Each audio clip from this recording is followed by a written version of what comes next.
एक दिन मेरी पत्नी रोते हुए मेरे पास आई और कहने लगी कि मेरी माँ बहुत ही ज्यादा बीमार है और अब कोई भी ऐसा नहीं है जो उनका इलाज करवा सके। मैंने उससे कहा कि तुम फिक्र मत करो और अपनी माँ को यहाँ ले आओ, मैं उनका इलाज करवाऊंगा। मेरी पत्नी अपनी माँ को ले आई और उन्हें छत वाले कमरे में ठहरा दिया। वो मुझसे पैसे लेकर उनकी दवा ले आती, लेकिन कभी भी मुझे अपनी माँ से मिलने नहीं देती थी। कहती कि उन्हें ऐसी बीमारी है जो फैलती है और वो तुम्हें भी लग जाएगी। मैं भी इस डर से कभी उसकी माँ से मिलने नहीं गया। लेकिन एक दिन मुझे बाजार में उसके परिवार की एक औरत मिली और जब मैंने उनसे अपनी पत्नी की माँ का जिक्र किया तो वो कहने लगी कि लेकिन तुम्हारी सास का देहांत तो बहुत साल पहले ही हो चुका था। ये सुनकर तो मेरा दिमाग ही घूम कर रह गया। अगर मेरी सास दुनिया में नहीं थी तो फिर छत पर कौन रह रहा था। मैं तुरंत घर आया और भागता हुआ छत पर गया और जैसे ही कमरे का दरवाजा खोला तो सामने जो देखा, मेरे होश उड़ गए। क्योंकि वो तो मैं बहुत ही साधारण सा आदमी था और अपनी बहन पूर्णिमा के साथ हंसी खुशी जिंदगी बिता रहा था। एक दिन मेरी बहन पूर्णिमा अपनी सहेली सीमा को हमारे घर ले आई। वो लड़की पहली नजर में ही मुझे सबसे अलग लगी। वो बहुत ही साधारण सी और सादगी से भरी हुई थी। उसकी आंखों में एक अजीब सी शांति और मासूमियत थी, लेकिन चेहरे पर जैसे कोई बहुत ही गहरा दर्द छुपा हुआ था। उस दिन जब पहली बार सीमा हमारे घर आई और उसने दरवाजे से जैसे ही अंदर कदम रखा तो ऐसा लगा जैसे एक ठंडी हवा का झोंका मेरे दिल से टकरा गया हो। वो चुपचाप पूर्णिमा के साथ बैठ गई थी, लेकिन उसकी नजरें हमारे घर के हर एक कोने का मुआयना कर रही थी। तभी अचानक मेरी नजर उसके हाथों पर पड़ी तो मैंने देखा कि उसने एक बैग अपने हाथ में पकड़ा हुआ था, जिसमें मुझे नहीं लगता था कि कोई खास कीमती चीज होगी, लेकिन फिर भी उसने उसे बहुत मजबूती से थाम रखा था। मैं उसकी हर एक चीज को बहुत ध्यान से देख रहा था। जब वो बोलती तो उसके शब्द बहुत ही नरमी और प्यार से उसके मुंह से निकलते, जैसे सीधा मेरे दिल में उतर रहे हों। मैंने महसूस किया कि उसकी हर बात के पीछे कोई गहरी सोच या कोई खास राज छुपा हुआ है। मैंने उसकी मौजूदगी को अपनी जिंदगी का हिस्सा बनाने के बारे में गंभीरता से सोचना शुरू कर दिया। ऑफिस से वापसी पर मैं जानबूझकर देर करता था ताकि उसके जाने का वक्त हो और मैं उसे रोकने के तरह तरह के बहाने ढूंढ सकूं। एक शाम जब पूर्णिमा उसके लिए चाय बना रही थी तब मैंने हिम्मत करके उससे बात करना शुरू किया। मैंने पूछा कि पढ़ाई पूरी हो जाने के बाद तुमने आगे क्या सोच रखा है। उसने अपने दोनों हाथों को आपस में रगड़ते हुए धीरे से कहा, अंकित जी, पढ़ाई तो सिर्फ एक रास्ता है, जबकि मेरे जीवन का असली मकसद है कि मैं अपनी माँ का सहारा बन सकूं। उसकी बातों में अपनी माँ का जिक्र सुनकर एक अजीब सा भावुक एहसास मेरे अंदर दौड़ गया, जिससे मैं बहुत खुश हो गया। मैंने तुरंत पूछा कि क्या तुम्हारी माँ बीमार रहती हैं? तो वो बिल्कुल चुप हो गई। उसकी नजर नीचे जमीन पर टिक गई थी।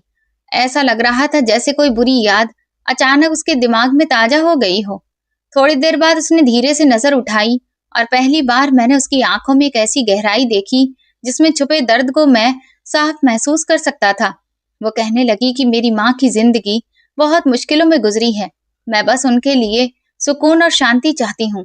उसके इस जवाब ने मेरी उत्सुकता को और ज्यादा बढ़ा दिया। धीरे धीरे मेरे दिल में उसके लिए प्यार ने कब जगह बना ली मुझे खुद पता नहीं चला। मैं उसकी तरफ अपने खिंचाव को रोक नहीं पाया, लेकिन मुझे सीमा और पूर्णिमा की दोस्ती अजीब सी लगती थी, क्योंकि मैंने कभी भी सीमा के परिवार वालों या उसके घर के बारे में कुछ खास नहीं सुना था। मुझे याद है कि एक दिन मैंने पूर्णिमा से पूछा था कि क्या तुमने कभी सीमा के परिवार वालों से मुलाकात की है। पूर्णिमा कहने लगी कि भैया, उनके घर वाले बहुत ही सख्त मिजाज के हैं। मैंने आज तक कभी भी उसके परिवार में किसी को ठीक से नहीं देखा। मैं बस हमेशा दरवाजे तक जाती हूँ और वहीं खड़ी रहती हूँ। सीमा खुद ही बाहर आ जाती है। पूर्णिमा ने बताया कि उसकी दोस्ती सीमा से एक शादी के दौरान हुई थी।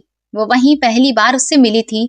सीमा ने उसे बताया था कि उसका परिवार बहुत सख्त मिजाज का है और इसी वजह से वो ज्यादा बाहर कहीं आती जाती नहीं है। मुझे ये बात अंदर ही अंदर बहुत अजीब लगती थी कि भला कोई लड़की अपने घर वालों और अपने माँ बाप को अपनी सहेली से इतनी दूर कैसे रख सकती है। कभी ना कभी तो मिलना जुलना होना ही चाहिए। मैंने एक बार पूर्णिमा से मजाक में कहा भी कि कहीं ऐसा ना हो कि तुम्हारी सहेली का कोई ऐसा राज हो जिसे आज तक कोई ढूंढ ना पाया हो।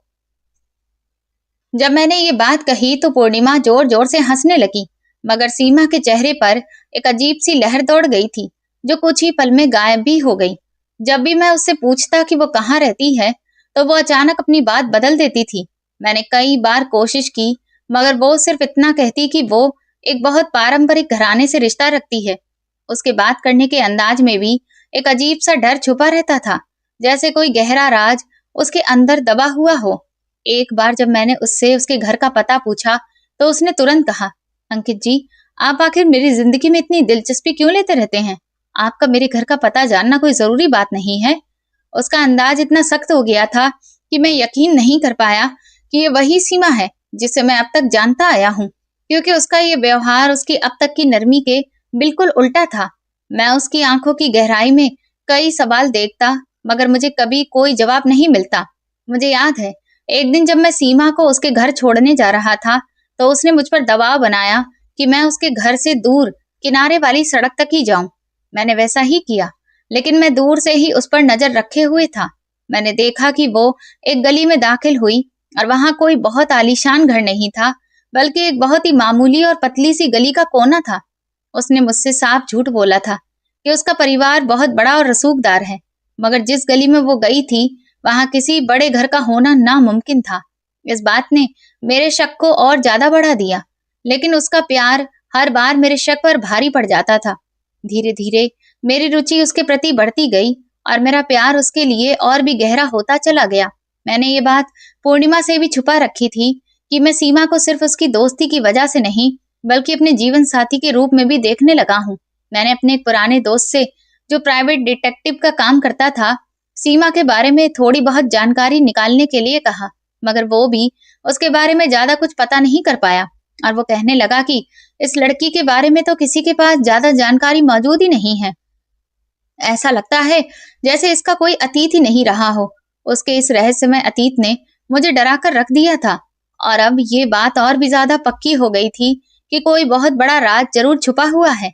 एक दिन मैंने उससे कहा कि तुम मुझसे शादी क्यों नहीं करना चाहती? आखिर तुम्हारे डरने की असली वजह क्या है?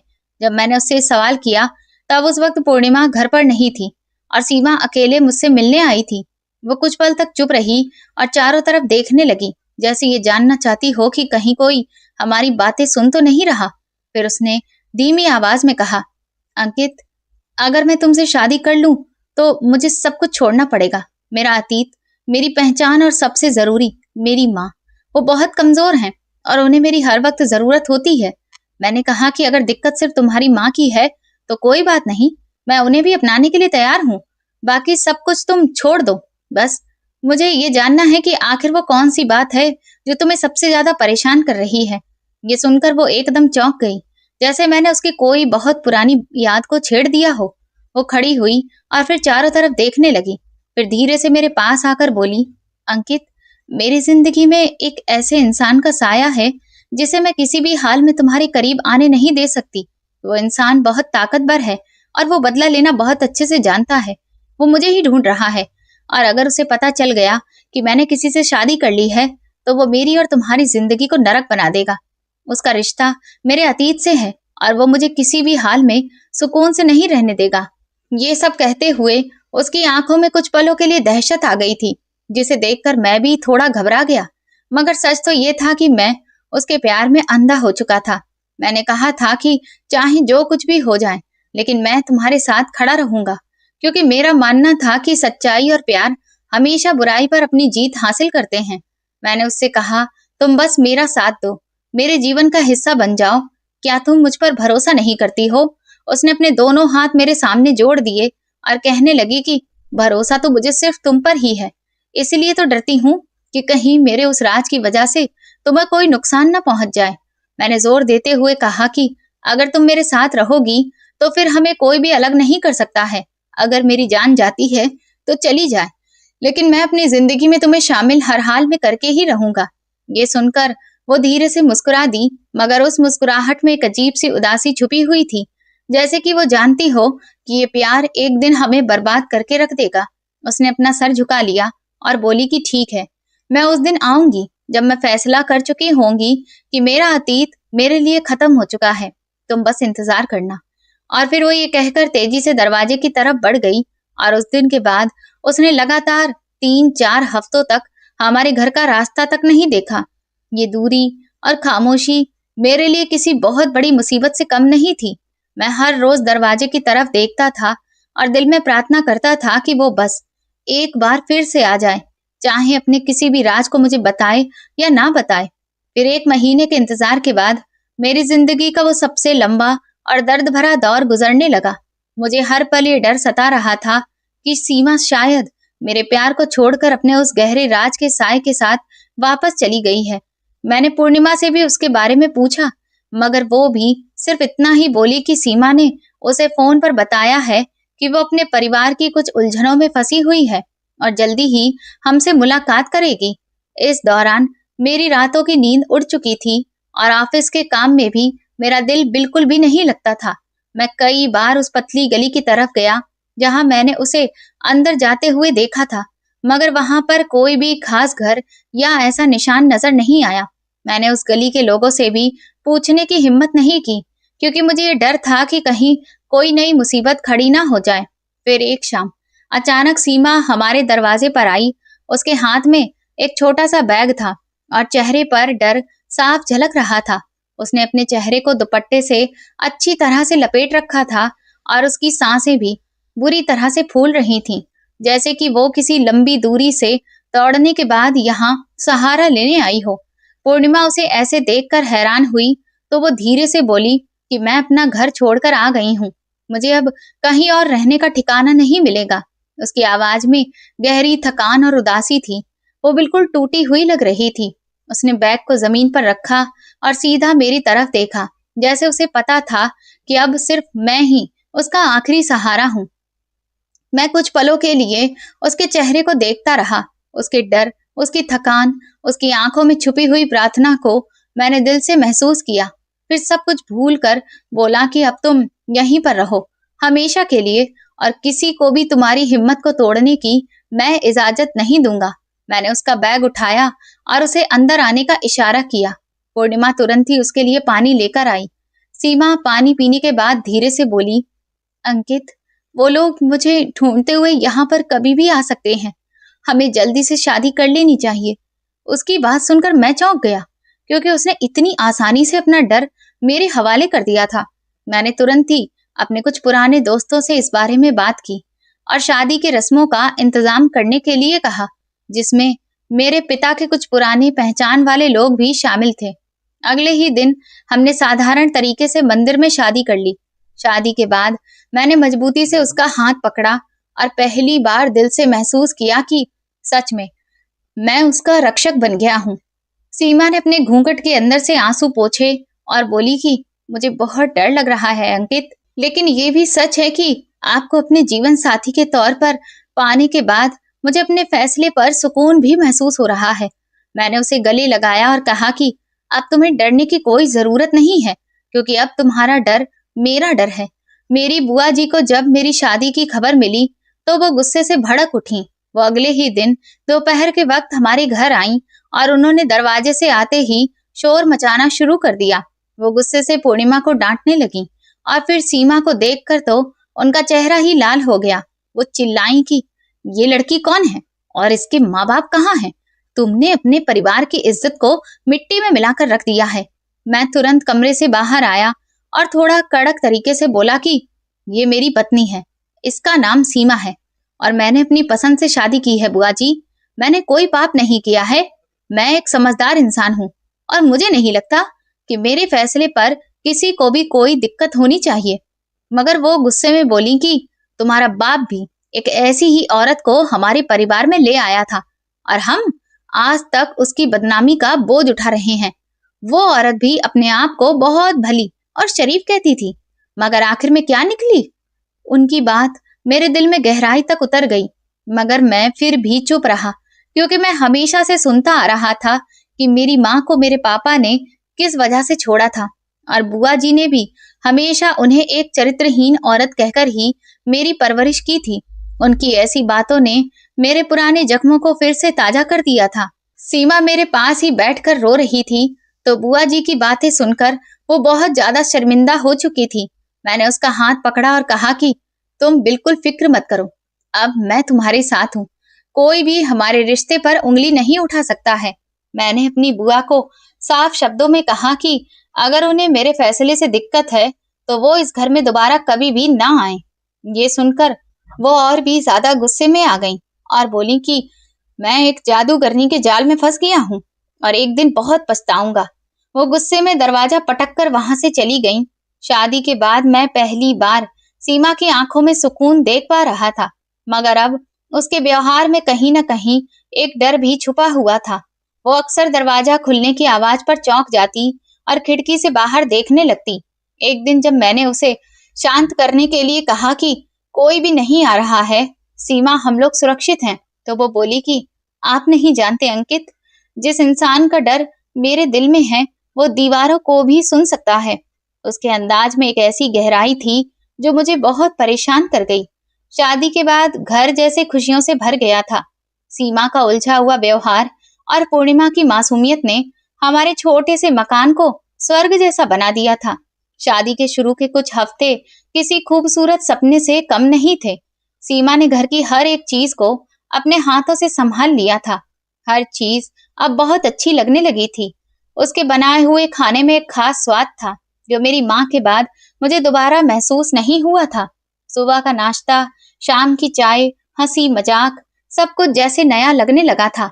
मैं ऑफिस से लौटता तो सीमा के हाथों में चाय का कप और चेहरे पर वही धीमी और सुकून भरी मुस्कान मेरा स्वागत कर रही होती थी। मैं सोचता कि शायद यही सुकून और शांति तो जीवन का असली लक्ष्य होता है और मुझे सीमा के डर से ज्यादा उसके प्यार पर भरोसा करना चाहिए। मेरी माँ हमें बचपन में ही छोड़कर चली गई थी।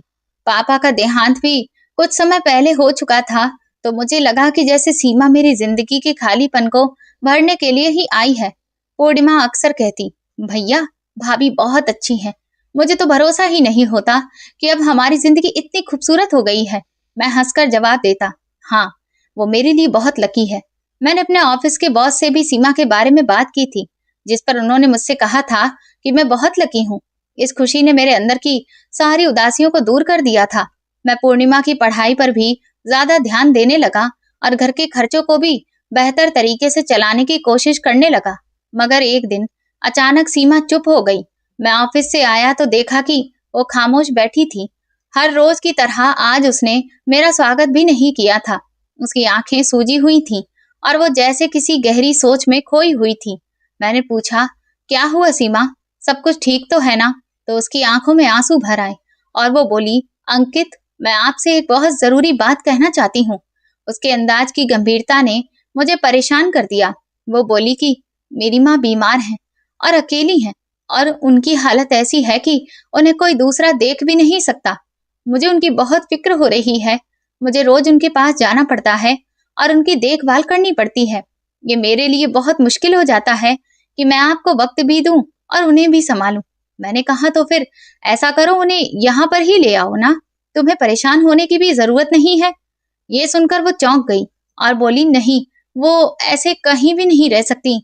दरअसल उनकी बीमारी ऐसी है कि वो बहुत ज्यादा शोर और भीड़ भाड़ को बर्दाश्त नहीं कर सकती और उनकी बीमारी संक्रमण से जुड़ी हुई है, जिसमें ना सिर्फ उन्हें खतरा है बल्कि और लोगों को भी खतरा हो सकता है। मैंने कहा, ये तुम्हारा घर है, तुम्हारी माँ मेरी माँ जैसी है। अगर वो ज्यादा बीमार हैं तो तुम उन्हें यहाँ ले आओ और हम उनके लिए सारी जरूरतों का पूरा इंतजाम कर देंगे।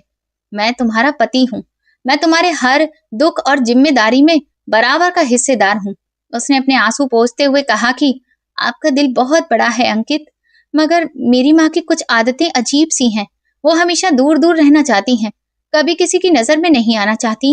ये कहकर वो कुछ देर के लिए चुप हो गई और फिर बोली कि मैं चाहती हूँ कि तुम बस एक छोटा सा कमरा ऊपर छत पर बनवा दो ताकि वो आराम से वहां रह सके। मैं उनकी वहीं सेवा कर लूंगी और वो किसी को ज्यादा नजर भी नहीं आएंगी। वो बहुत कमजोर हैं और सीढ़ियां बार बार नहीं चढ़ सकती, इसलिए मुझे ही उनके पास रहना पड़ेगा। मैंने उसकी बात मानकर उसे वादा कर दिया, लेकिन मैं नहीं जानता था कि अब आगे क्या होने वाला है। अगले ही दिन मैंने उसके कहने पर मिस्त्री से बात की और फिर छत पर एक छोटा सा कमरा बनवाने का इंतजाम करने लगा। मैंने कहा कि तुम फिक्र मत करो, मैं सब करवा दूंगा। हालांकि उसकी ये बात सुनकर मेरे दिल में अजीब सी उलझन हो रही थी कि आखिर वो क्यों नहीं चाहती कि कोई भी उसकी माँ को देखे, मगर उसके प्यार और उसकी आंखों में माँ के लिए तड़प देखकर मैंने अपने सारे सवालों को दबा दिया। मैंने सोचा कि शायद उनकी बीमारी सच में बहुत गंभीर और संक्रमण वाली होगी, इसीलिए सीमा इतनी सावधानी बरत रही है। अगले दिन मजदूर आ गए थे और छत पर नए कमरे का काम शुरू हो गया। मेरा एक दोस्त ठेकेदार था, उसने काफी तेजी से काम शुरू कर दिया क्योंकि मैं उसे बाजार में चल रहे भाव से दुगना पैसा देने के लिए तैयार हो गया था। सीमा की आंखों में पहली बार मैंने सच्ची खुशी देखी, जैसे उसे सुकून मिल गया हो। वो सारा दिन नीचे बैठकर मजदूरों के खाने पीने का अच्छे से इंतजाम करती रही। उसकी इस मेहनत और जुनून ने मेरे दिल में उसके लिए प्यार को और ज्यादा बढ़ा दिया। पूर्णिमा भी खुश थी। वो कहती, भैया भाभी कितनी अच्छी हैं, अपनी माँ का कितना ख्याल रखती हैं। भगवान हर माँ को ऐसी ही प्यारी बेटी दे। मैंने दिल में गर्व महसूस किया कि मैंने एक ऐसी औरत को चुना है जो अपने रिश्तों को अच्छे से निभाना जानती है। एक हफ्ते के अंदर अंदर कमरा बनकर तैयार हो गया था। वो एक साधारण सा मगर मजबूत कमरा था, जिसमें मैंने एक बिस्तर, एक छोटी सी मेज और एक अलमारी के लिए जगह का इंतजाम किया। सीमा ने उसे साफ सुथरा किया और उसमें कॉटन के पर्दे लगा दिए। उसने कहा कि मैं अपनी माँ को ले आऊंगी, मगर उनकी हालत ऐसी नहीं है कि कोई भी उन्हें देख ले। उनकी तबीयत बहुत खराब है ना, वो किसी से ज्यादा बात कर नहीं सकती हैं और ना ही किसी से मिलना जुलना उन्हें पसंद है। मैंने पूछा, लेकिन ऐसी क्या बीमारी है कि वो किसी के सामने आ भी नहीं सकती है? तो वो कहने लगी कि उनका स्वभाव ही ऐसा है कि उन्हें ज्यादा मिलना जुलना पसंद नहीं, और वो अपनी बीमारी की वजह से इतनी कमजोर हो गई हैं कि जरा सा शोर भी उन्हें बर्दाश्त नहीं होता। आप बस मुझ पर भरोसा रखिए। मैं चुपचाप सिर हिला दिया। अगले दिन सुबह सुबह ही जब मैं ऑफिस जाने की तैयारी कर रहा था, मैंने एक पुरानी सी कार को हमारी गली में रुकते हुए देखा। वो एक साधारण टैक्सी थी। सीमा ने मुझसे तुरंत कहा कि मैं ऑफिस के लिए निकल जाऊं क्योंकि वो ये सब कुछ अकेले ही करना चाहती है। मैंने कहा कि मैं थोड़ी देर रुक जाता हूँ, इंतजार कर लेता हूँ, हो सकता है कि तुम्हें मेरी मदद की जरूरत पड़ जाए। मगर सीमा ने मुझ पर दबाव बनाया। नहीं अंकित, आप जाइए, मैंने कहा ना, मैं सब कुछ संभाल लूंगी। उसके अंदाज में उलझन थी और मैंने उसके चेहरे पर एक अजीब सी घबराहट देखी जो मुझे कुछ सेकंड के लिए शक में डाल रही थी।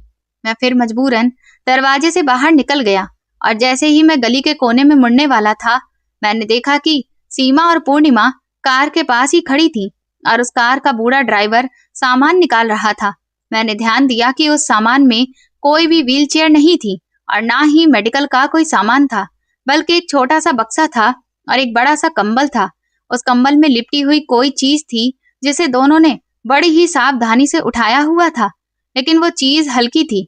मगर सीमा उसे जिस तरह से लेकर जा रही थी, उससे साफ समझ आ रहा था कि शायद वो बहुत ही नाजुक चीज है जिसे वो संभाल रही हो।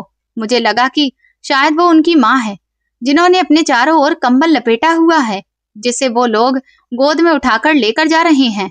मैंने जल्दी से अपने रास्ते पर बढ़ गया क्योंकि मैं उनके काम में कोई रुकावट नहीं डालना चाहता था। जब मैं ऑफिस से वापस आया तो सीमा ऊपर जा चुकी थी। पूर्णिमा ने बताया कि वो अपनी माँ को ले आई है। मैं खुशी से बोला, चलो आज अपनी सास से मिल लेता हूँ। मैंने दिल ही दिल में फैसला कर लिया था कि मैं सीमा को एहसास करा दूंगा कि उसकी माँ का मेरे घर में आना मेरे लिए बहुत खुशी की बात है।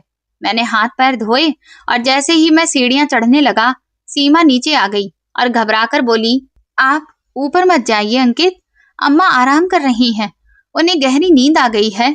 उसका चेहरा पसीने से भीगा हुआ था, जैसे वो बहुत ज्यादा थक गई हो।